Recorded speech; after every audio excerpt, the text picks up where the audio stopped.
Hi, and welcome to another edition of Right on Rangers Live, coming at you after a 4-2 loss and series defeat to the Guardians today. Game time was early on today, about 1:40 or 12:40, excuse me, Texas time. Game ended about an hour-ish or so ago. So here we are. Here we are to finish this one out before we head into the off day tomorrow. Rangers will be starting a 3-game set against the White Sox in Chicago on Tuesday. So, probably a much needed day off. I know they just got one on Thursday. They might as well take another one tomorrow. It's surely not one of those times where the team is going so well that you don't want to take a day off. I mean, the offense today was just not good, not enough. Baseball Network, what's up? This actually goes into literally what I was just about to say. The offense just can't be so Corey Seager reliant, and right now it just totally is. And in the case of today, Corey Seager hits a solo home run. Nobody's on base, of course, and that ends up being a pretty big difference in the ball game. Bullpen cannot hold the lead late, the deficit, I should say, late. It was what, a one-run game. You had Leclerc come on, wasn't very sharp. Festa allows a home run as well late. Just not ideal. And the Rangers waste a beautiful start from Cody Bradford. We're going to get into all that here in just a little bit, but you guys know the drill here. Right on Rangers, we cover everything sports, but we put a big emphasis on all the teams we love from the great state of Texas, including the Rangers, and especially the Rangers during baseball season. We thank you for your support of the channel. Thank you for watching, for liking. Appreciate you turning on those notifications so you can join us and get notified every time we go live and keep up with all of our latest and greatest content. Ton of different options for Texas Rangers out there. Thank you so much for choosing Right on Rangers for your post-game analysis and everything else Rangers baseball. Well, thank you so much for all of you that are watching live. And if you're watching on the replay, appreciate you as well. Let's go ahead and let's hop right into this one. And I'm going to be checking comments throughout today. So if you have something that you want to get off your chest from the game today, you got a question, anything Rangers you want to throw my way, put it in the comments and I will be sure to get to it ASAP. Going to stay well hydrated in this episode. If you're watching last night, I about died live on air. Totally lost my voice for a second there. So we're going to make sure we stay well hydrated today. Let's get into it. So we've got a few different angles I think we can take on this one. I think if you're going to go positive, bright side here, Cody Bradford just continues to deal. I know it's easy to dwell on the lack of run support. And look, I'm frustrated with it as well. But Cody Bradford lowers the ERA to 3.31 today, 6 innings pitched, 1 earned run. The unearned run actually was his fault, but still, nevertheless, 1 earned run, 2 runs total. Only 3 Ks today, so not missing quite as many bats as he usually does. You feel like Cody is usually right around same number of strikeouts as innings pitched or slightly below. So only averaged about a strikeout every other inning in this one. But Cody Bradford was outstanding. I think a big moment in the game was the decision not to bring Cody back out for the 7th inning. In fact, I said to myself as he finished the 6th, I bet they're going to pull him. 85 pitches. And I just said to myself, I bet they're going to pull him. And sure enough, they bring out Leclerc in the 7th inning. And what do you know? What do you know?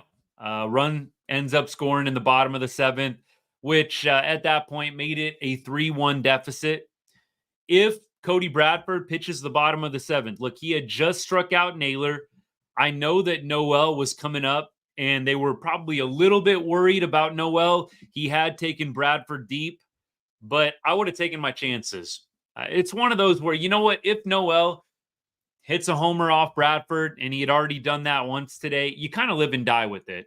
But I don't think any Rangers fan would rather have seen Jose Leclerc there than Cody Bradford. Bradford was in a groove, had only given up 1 earned run up to that point. I think you send out Bradford. If he starts getting into trouble, no doubt you have got a guy in Leclerc that can come in and maybe do a little mop-up duty if Bradford gets into a mess. I'm not saying I would have felt great about that, but I'd have much rather Cody Bradford given up that third run than Jose Leclerc. So I understand the mentality and the mindset. Like, you know what they were thinking. They can get righty on righty with Noel. Noel had hit a home run in back-to-back games at that point and had taken Bradford deep. I still don't love the move. Bradford's at 85 pitches. I think most Rangers fans, the consensus there would be you like Bradford's chances better than Leclerc's in that spot. And Leclerc, of course, gets into trouble. Never can be too easy with Jose Leclerc. So bottom of the seventh inning, the sequence was Noel striking out, but wild pitch by Leclerc. We had Heim not able to handle it behind the dish, and Noel gets to first. They sack bunt Noel over to second base. Jimenez put down a pretty good bunt, and then we got a single that actually only brings the runner to third, but then Leclerc with the throwing error on the pickoff attempt, and Noel scores. 2 pitching errors today. Bradford had one, Leclerc had one. You just can't be losing ball games this way. And the Rangers weren't losing ball games this way last year. I think by and large, the defense actually is still pretty good in terms of the metrics and in terms of the errors in regards to the rest of the league. But it feels like the Rangers are kicking the ball around a lot lately. I think this was the third straight game with an error, and they had 2 today, again, both by pitchers. After the 3-1 lead, Hedgie came up, popped up, and then Chafin came in to strike out Stephen Kwan. Just not a great outing from Leclerc there. And again, I'd much rather live with Cody Bradford. But I think, Cody, you got to feel good about where he's at right now.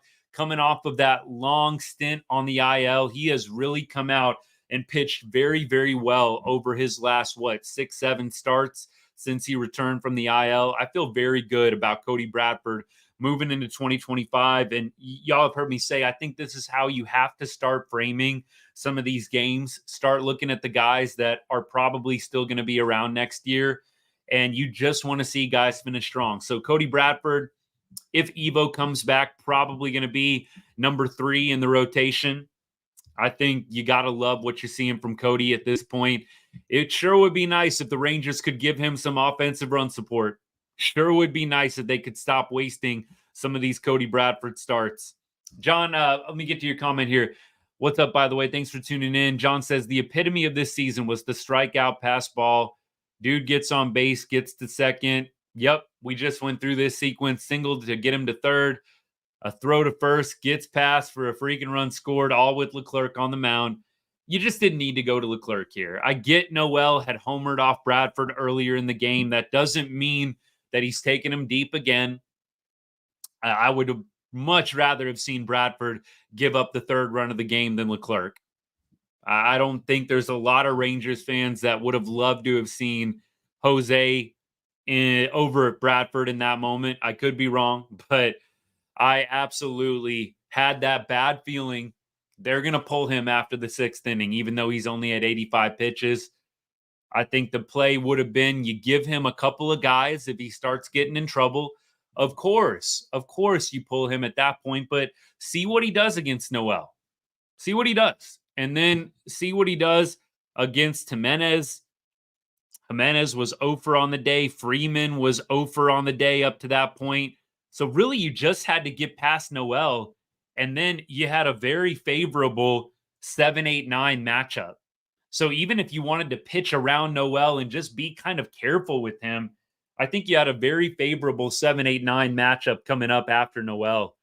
So maybe you see if you can get Noel to nibble on something outside the zone. If you don't like what you're seeing, you kind of do a little small pitch around.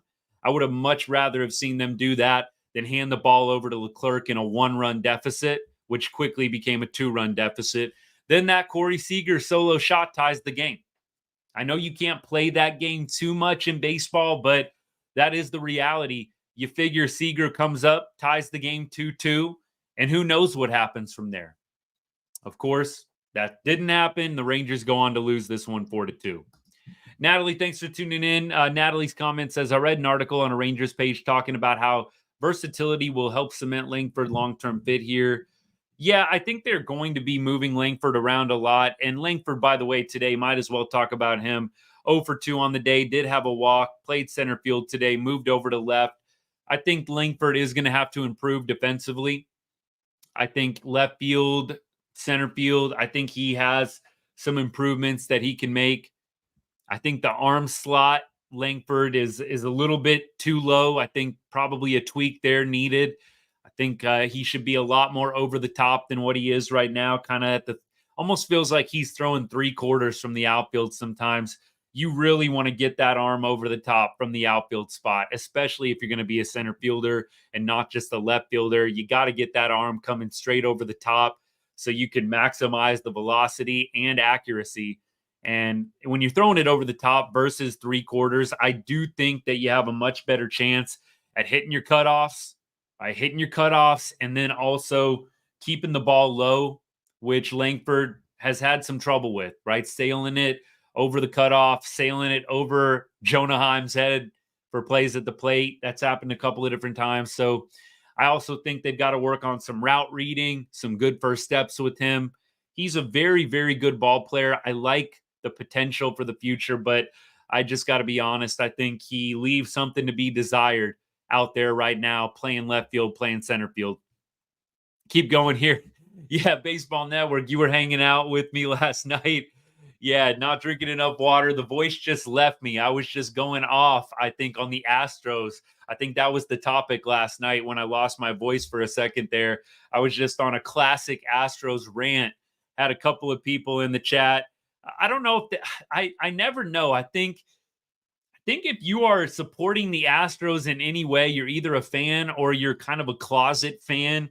Otherwise, I don't think any true Rangers fan is on this live pumping up the Astros in any way, shape, or form. You'll hear me give the Astros respect. Like, look, they're a good team. They're clearly a team that belongs in the playoffs. They're a good team. Are you going to hear me defending them if a Rangers fan wants to come on and dog on them a little bit? Absolutely not. Absolutely not. The best you're going to get out of me is they've got some good players. They're a playoff team, but not much beyond that. Anyways, next comment here. DeGrom, Evo, Bradford, Malley, lighter rotation. Seems pretty good on paper. I totally agree. I think that this is ideal. The top 4, I think that should be cemented.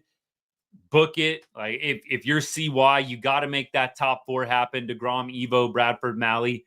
That sounds like a really good rotation, a really good starting 4 on paper. And if you're looking ahead to the playoffs, that top 4 will play in the playoffs. 100%. But the fifth starter spot, I think, is a little bit up for grabs at this point. Are they going to go out and get a vet on a 1-year deal? I think they should go out and get somebody in free agency. If I'm CY, I'm getting a 5th and a 6th starter in free agency. There's some guys you can maybe bring back. You could bring back a Mike Lorenzen if you wanted. I know Lorenzen was having a down season when we traded him. I should say a down like second half, because the first half, Lorenzen was incredible, kind of started fading a little bit later on. Not sure what Lorenzen is doing right now for KC. I'm going to see if I can pull up Lorenzen's stats. But look, the point is you could get a guy like Mike Lorenzen back on a 1-year deal if you wanted. Mike Lorenzen, by the way, his last 7 games, it's not super pretty. He did just have an outstanding start against the Angels and the Reds. Against the Angels about 4 days ago, 7 innings, no earned runs, 7 shutout innings. Then against the Reds, 5 2/3, 1 earned. St. Louis, he got lit up a little bit, 4 1/3, 3 earned runs, but it's not pretty over the last 7 games. 6.52 ERA. But look, Lorenzen is an innings eater. Could you get a guy like him back on a 1-year deal? Probably, if he enjoyed his time here. So I am thinking Rangers need to go out, probably get a 5th starter, a 6th starter. I'm not banking on Leiter being the guy. I think they can definitely hope for that, and I hope for that. But the Rangers should learn the lesson that I think they've learned this year. Don't bank on minor league guys coming up and being big-time producers.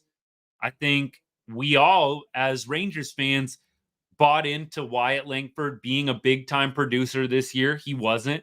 We bought into Evan Carter being the guy that he was in October last year. He wasn't.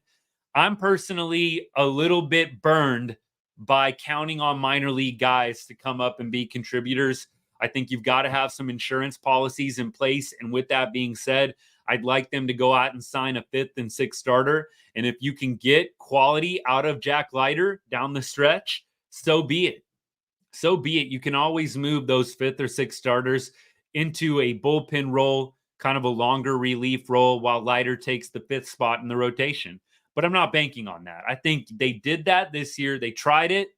I don't want to say it was arrogant or like come down on CY in the front office, but I would just say don't let again, want to be careful. Don't overestimate these minor league players. I mean, don't overestimate them. Underestimate them. Make them prove it on the field at the big league level, and then be happy to be proven wrong when you sign those 1-year vets to the 5th and 6th spot in the rotation, and then Leiter goes ahead and kills it at the major league level, and you've got to move those vets to the bullpen. That is, I think, what they should do. That should be the plan. And you know what? Add Kumar Rocker in there. If Rocker kills it in AAA, comes to spring training, lights up the radar gun, has a bunch of quality starts in spring training, you're happy to be wrong on signing 1 or 2 vet guys. You can easily push them off to a long starter relief, to a long man role in the bullpen. Let me keep going here. So let's turn our attention to the box score, kind of go through some notables here. Marcus Semien on base twice, always a good thing when you've got Semien on base a couple times. That's something that has been lacking this year from the team. Getting that consistent 2 on, from the leadoff spot, I think that has been an issue. So to see Semien getting on base a couple times, absolutely there. You did have Duran, I believe, with the only opportunity with a runner in scoring position with 2 outs. Rangers only had 2 of those opportunities today, and they went 1 for 2, only 4 runners left on base. So the opportunities were just not there today. Nate Lowe just had an ugly, ugly game, 0 for 4 with 3 strikeouts. I was saying in a couple of chats that I'm in, just Nate Lowe, you love for that dude to catch fire. It seems like he has about 1 good week in a month's time where he is just killing it. And then the other 3 weeks, he's fallen off a cliff. And he's 182 batting average over his last 15, 208 over his last 30. He had that nice 3 for 4 game on Friday night, but that is about all he did in this series. The rest of the way, Saturday, Sunday, he went 0 for 7 with a walk and 3 strikeouts. So Nate Lowe, I wonder, are they going to, in September, start platooning him, start giving some ABs, maybe to some other guys that are on the AAA team right now? So I think about a guy like Blaine Krim down at AAA, just hit another home run today. I think he's got around 15 on the year, 60-plus RBI. I believe Blaine Krim is hitting 275-ish with the AAA club. Are they going to give him a shot? Are you going to maybe give Foscue a shot? Foscue, I don't know what he is doing right now in his time in AAA. I'll try and pull up MILB while we talk here. But I think that the Rangers would be wise in September to give some opportunities to some AAA guys.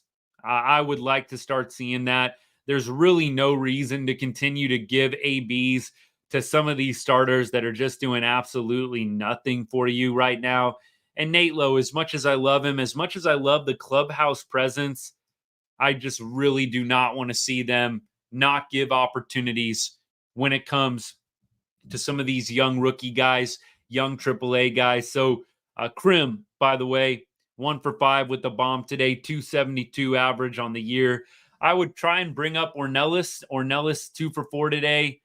I don't think Foscue, he's playing second base, it looks like. I was going to say, I don't think Foscue is getting a ton of corner time, but Foscue 1 for 5, and looks like over his last 7 games, hard to say. They don't give me the game log for the minor league stats. I'm going to see if I can just lock in on minors here, but Foscue, I think, could be a guy maybe they try and bring back up again.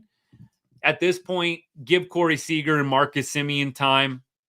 I think looking down the lineup here, I think you're probably going to have to continue to give Doley ABs, Josh Young, Wyatt Langford, Jonah Heim. I think, though, you definitely can start taking away Nate Lowe's ABs. I think you could probably start taking away Leote's ABs if you wanted to mix in an outfielder there.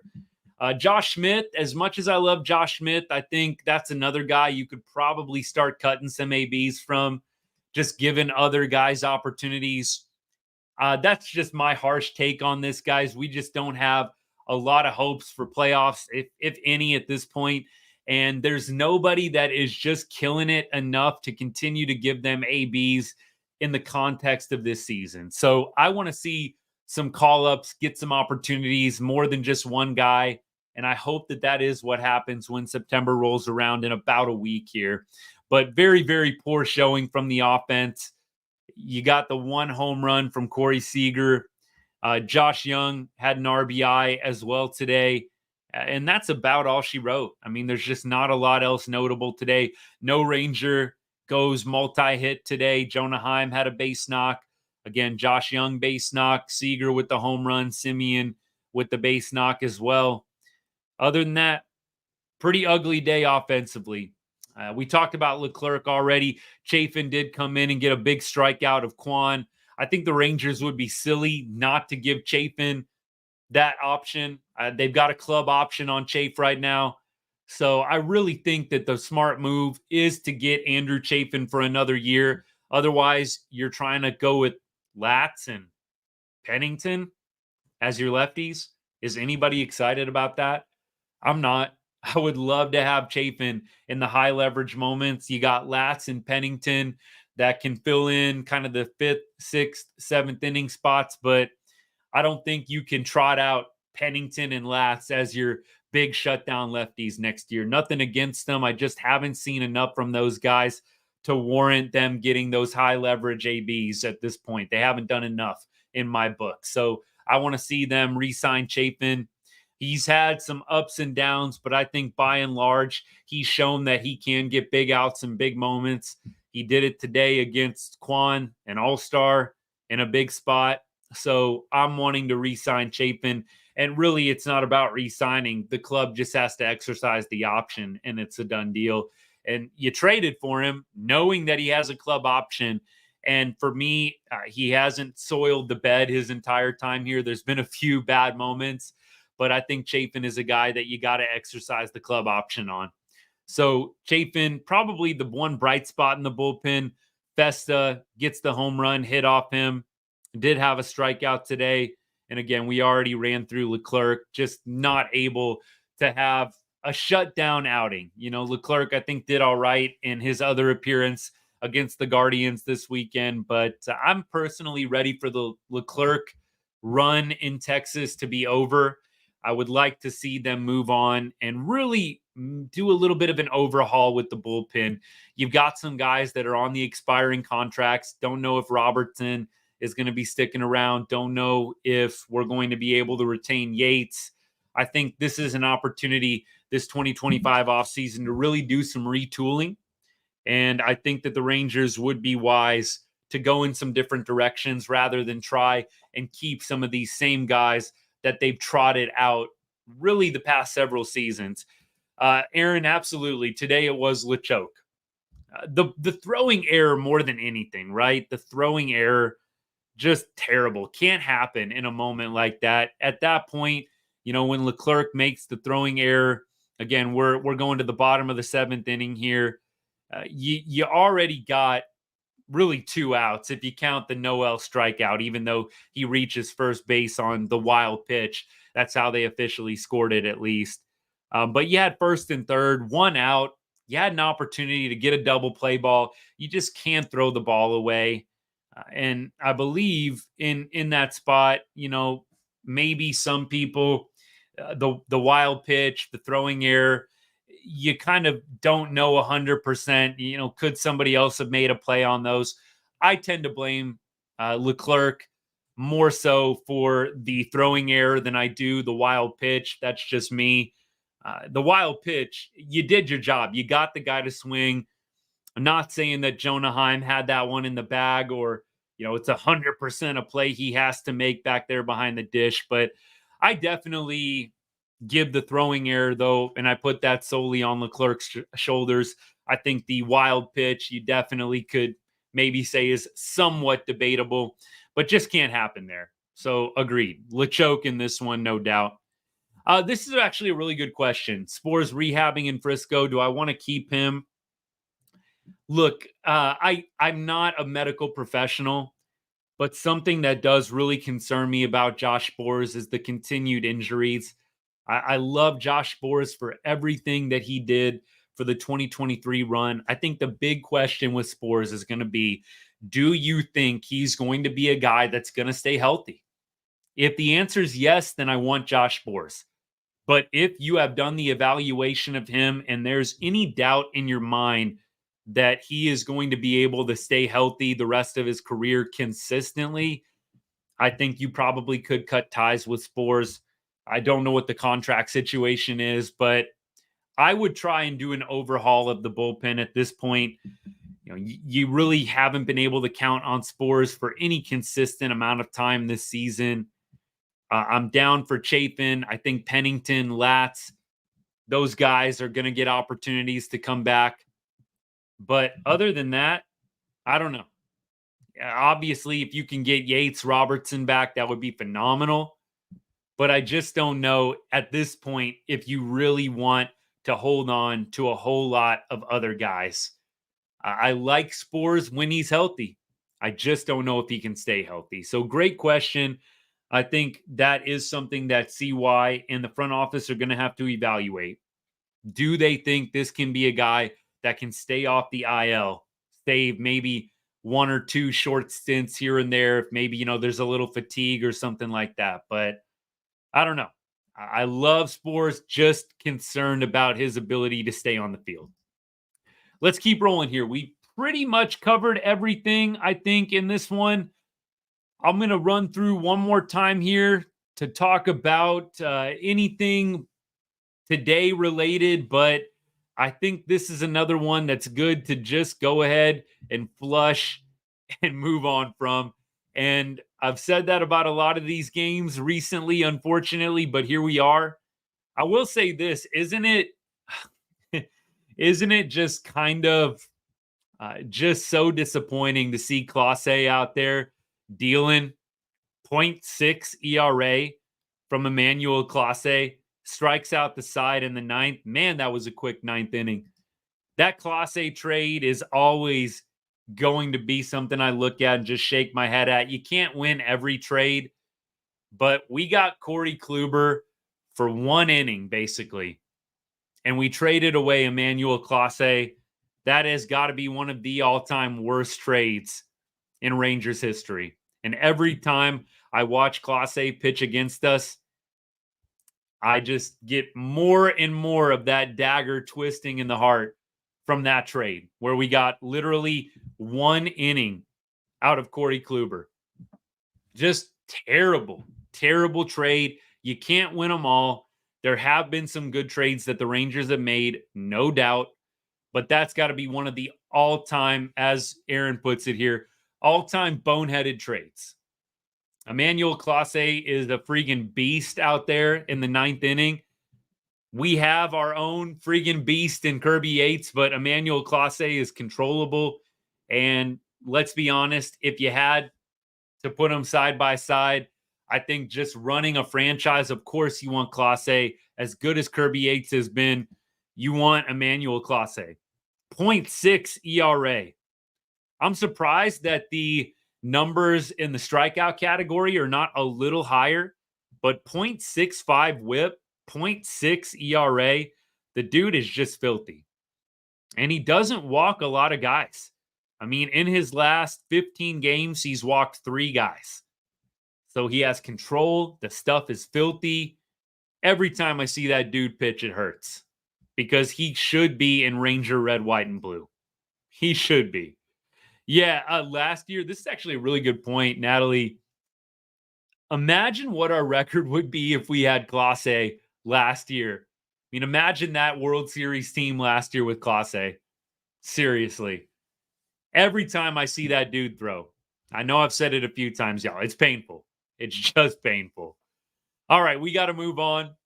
Rangers will be opening up a series with the White Sox on Tuesday. And by the way, if you're coming in a little bit later on, you want to talk anything from the game today, drop it in the comments. I'll definitely get to it before I take off for the day. But let's go ahead and let's start previewing the White Sox series. So, day off tomorrow, probably a good thing for the Rangers. You do have the Mariners playing the Rays, and the Astros are opening up a series with the Phillies in Philadelphia. Mariners will be at home. So there are some other teams around the AL West that will be playing tomorrow. Looks like the Angels are off tomorrow and the A's are off tomorrow, but you do have the Mariners and Astros playing. So we'll do a little scoreboard watching tomorrow. Not that it really matters, but it always makes the day a little better when we see an Astros L. So we'll tune in and at least keep tabs on it. But on Tuesday, the Rangers are going to be throwing Andrew Heaney, and we will be seeing Crochet on Tuesday. So it'll be a battle of the big lefties. And Crochet, I think, actually took an L against the Rangers last time out, or at least the White Sox lost the Crochet start. I don't know if he took a decision or not, but the Rangers were able to get to Crochet last time out. So you look at the numbers, Texas versus Crochet, Doley, 2 for 4 with 2 RBI. Grossman, 1 for 5. You'd imagine Robbie's probably going to be getting a start again against the lefty. Jonah Heim, 0 for 4. Wyatt Langford, 0 for 1. Nate Lowe, 0 for 2.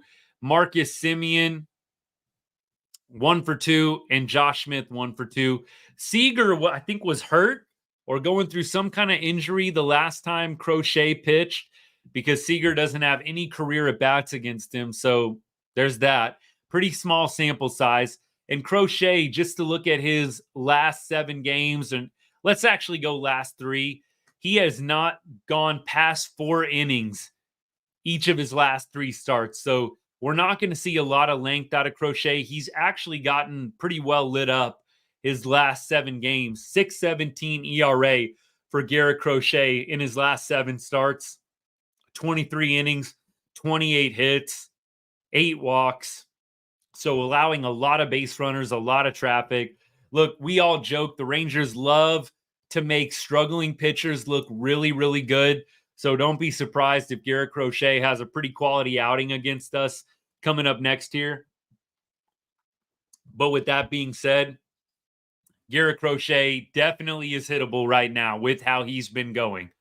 So his last 3 starts, 4 innings, 2 earned runs against the Giants, 4 innings, 1 earned run against Houston, and he actually struck out 9. That was on August 16th, 9 Ks in 4 innings. So it shows you he definitely can be pretty deadly when he's on.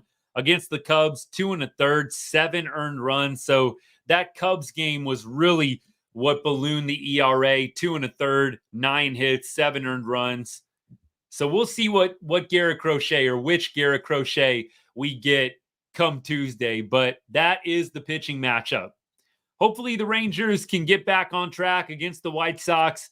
Since the All-Star break, the Rangers have only won series against the White Sox and against the Pirates. That's it.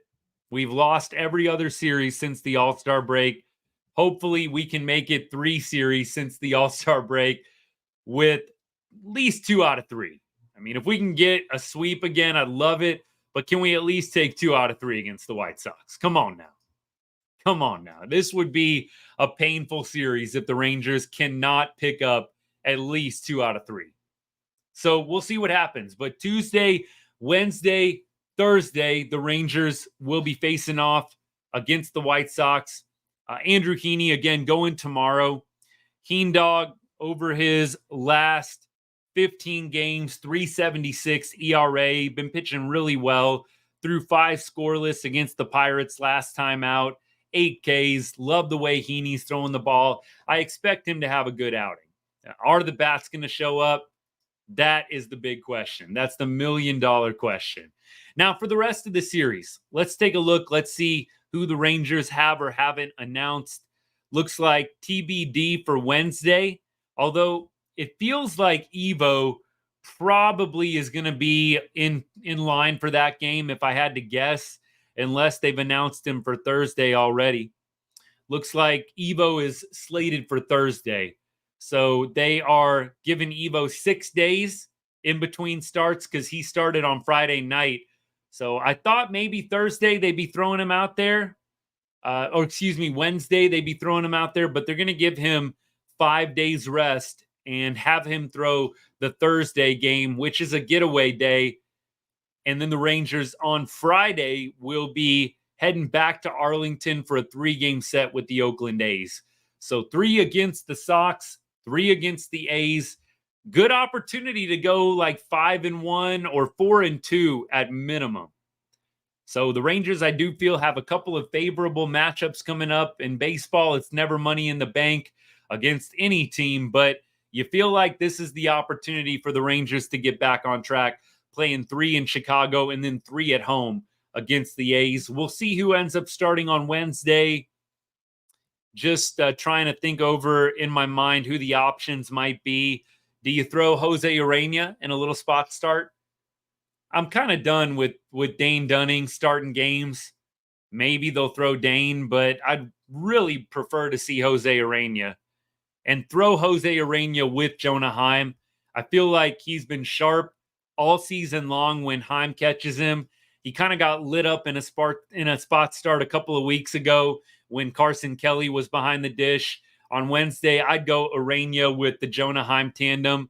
So let's see what they do Wednesday, but we at least know Heaney on Tuesday, Evo on Thursday, and then Wednesday is a wait and see. Now, let's do headlines around the league, and I'll continue to check comments. TikTok, what's up? I have not checked out TikTok too much, but I'll scroll through, see if there's any comments worth mentioning for the good of the whole. Somebody said on TikTok, season is a huge letdown. I agree. I think that they definitely could have had a better showing after they went through and won the World Series last year. Definitely could have been a better showing. 100%. Let me keep going. Headlines around the league. Betts homers 1 pitch after Ohtani HBP to lift the Dodgers. So Ohtani gets hit by a pitch. Mookie Betts back in action. He's just continuing to rake since coming off the IL. Dodgers are my pick in the NL. I think Orioles and Dodgers World Series. I know it's not like a crazy out there pick, right? Dodgers, Orioles. But I do think that's who's going to end up playing in the World Series. Diamondbacks sweep in Fenway. 6th straight win. The Diamondbacks, speaking of World Series teams from last year, Diamondbacks are 19 games over 500.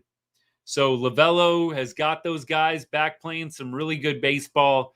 Diamondbacks have won 6 in a row, and they sweep at Fenway. Good for them. Good for them. I think I would like to see the Diamondbacks go all the way.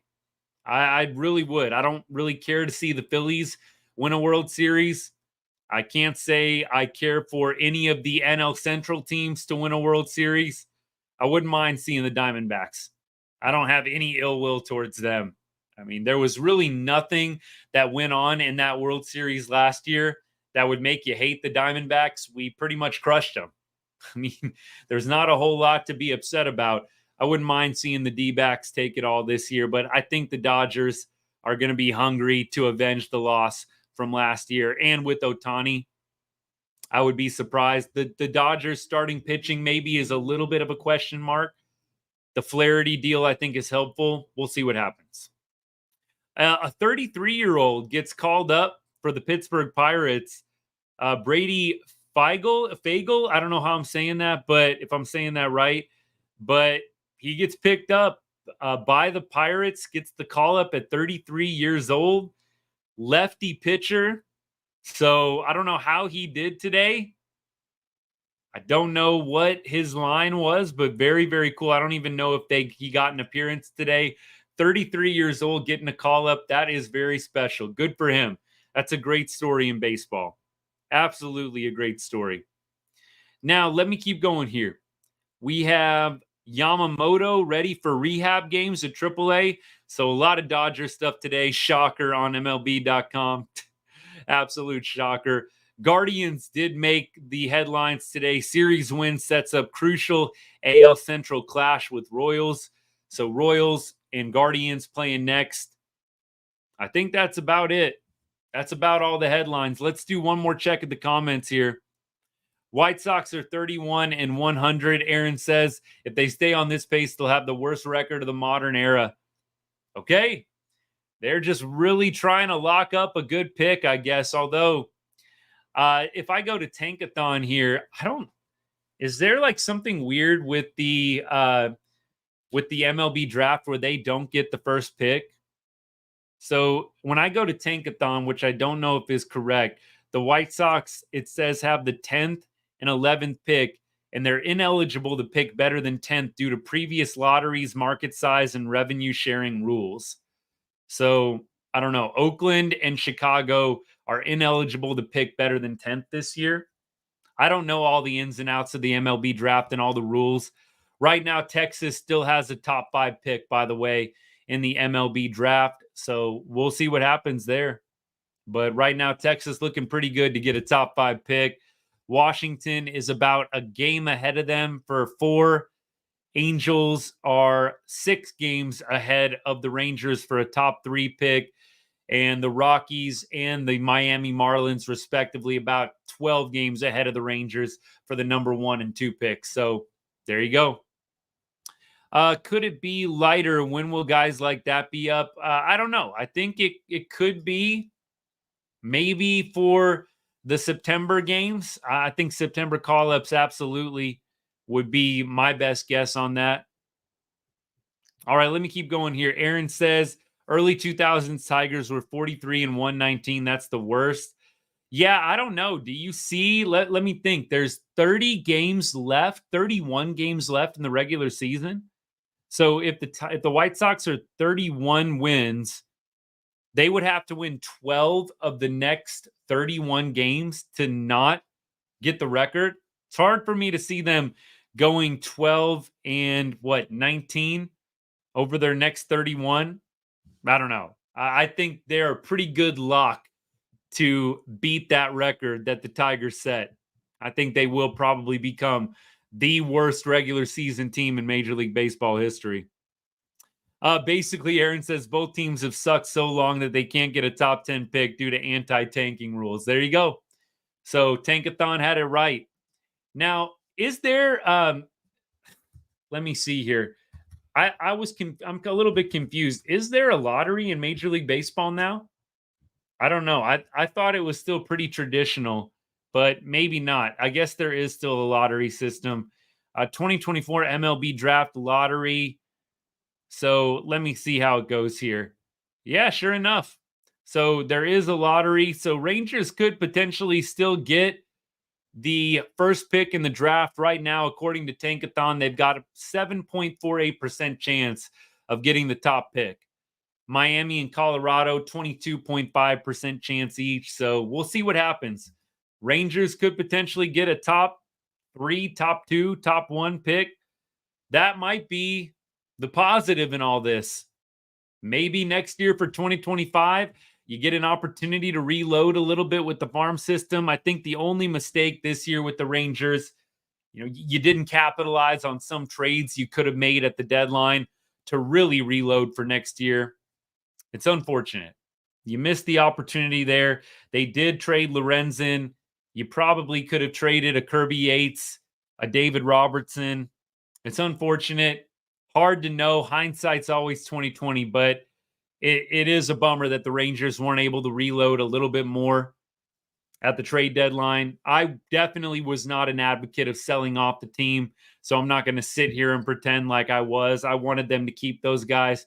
Hindsight 2020, but would have been nice to reload the farm system a little bit, maybe reload a couple of bench pieces for 2025.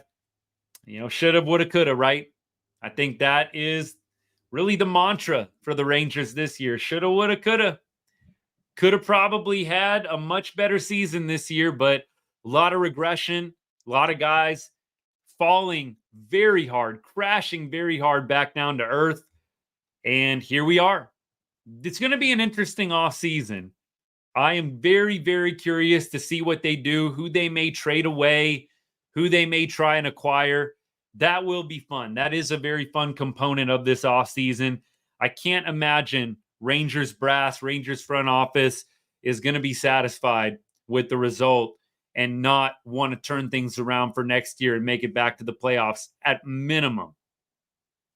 Let me see here. I couldn't find the game, but he had gone 5 for 5 until the ump called it before 7 innings and virtually took away the batting title with 4 months to go. Sorry, I missed this a little bit late. If you're still watching, I appreciate the comment. Give me a little more context here if possible, and then I'll be able to speak a little bit more to it. Let me keep going. I think that probably wraps things up for us here, guys. I appreciate all y'all tuning in today. Probably going to take a true off day tomorrow. Maybe we'll put out a video recapping something we talked about in the live today, but busy like last 4 or 5 days for me. Might just take a straight up off day tomorrow like the Rangers are going to and come back at y'all on Tuesday. But I have loved hanging out with you guys this weekend. I wish it could have been after a series win, but alas, it was not meant to be. Tuesday, Wednesday, Thursday, Chicago White Sox in Chicago. Hopefully a series where the Rangers can really get back on track, win a few games. The White Sox series, it was actually kind of close. If you guys remember, the White Sox played the Rangers pretty well. The Rangers did get 4 wins, but there were some close games in that set. I am not holding my breath that some of these games won't be tight, but I do hope the Rangers can get back on track. I think I'm going to go ahead and call it a good one, though, guys. I hope you have a great rest of your Sunday and a great week ahead. Thank you again for hanging out. If you're watching live or on the replay and you're not following the account, you're not subscribed to the channel, please go ahead and do so. And as I always ask, kindly, if you know someone that loves the Rangers, you got other guys that other people that are Rangers fans, please send them my way. Tell them about the channel. Share this video with them or share one of my other short vids with them. I would be very, very appreciative. And as I always say to end every show, God bless.